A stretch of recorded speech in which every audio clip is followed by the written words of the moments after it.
Joining us to take a closer look at the president's first year in office and what lies ahead. Let's welcome in Iowa Congressman Zach Nunn. Good morning to you, Congressman. Look, you could just say it was busy. It was a busy first year on every front. What was your biggest takeaway from the president's first year of term 2? Well, look, this is promises made, promises delivered, Mark and Shala. We have seen 3 major accomplishments in just the first year alone.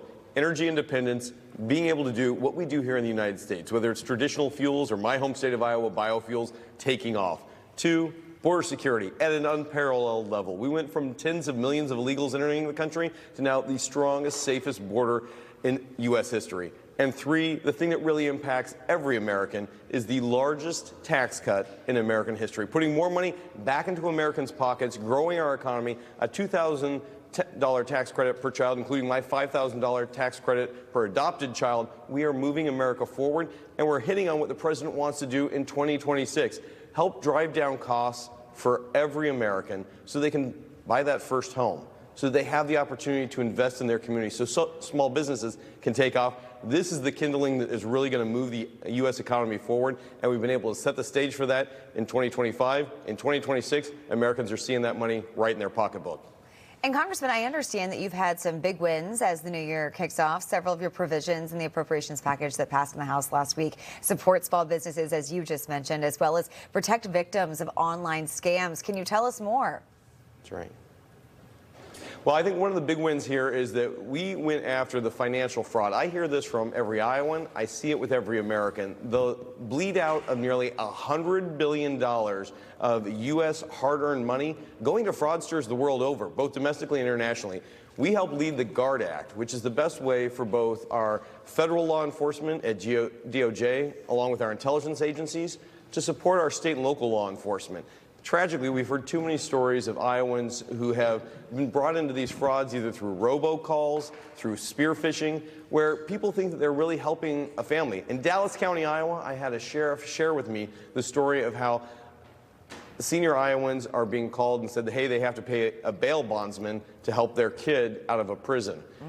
These are obviously fake situations, but it's taking money and putting it into forms of crypto, stealing people's life savings, and as a result, it's more expensive for everyone, and they're losing their ability to be able to be successfully independent, whether you're a senior, a veteran, or others. We've taken big steps to stop this. It's been a huge success thus far. Yeah, Congressman, a few minutes ago there we showed you the president stepping off of Air Force One in Davos, Switzerland. Once again, he's expected to speak there in about an hour or so, and many people think this speech will focus a lot on international relations, what's going on in Europe, what's going on in Ukraine, in Greenland. I know what I'm hearing from my friends and family back in Indiana. I know what you're hearing in Iowa. Do you think the president is spending too much time on international relations and the Nobel Prize and not enough on kitchen table economy issues for the American people? I'm confident the president is going to speak about America's best interests no matter where he is in the world, and that includes bringing costs down on the home front. And let me be very clear on this. We've invited the president, while he travels the world, to come to places like Iowa. Talk about the real wins. In Iowa, we're seeing gas under $2 a gallon.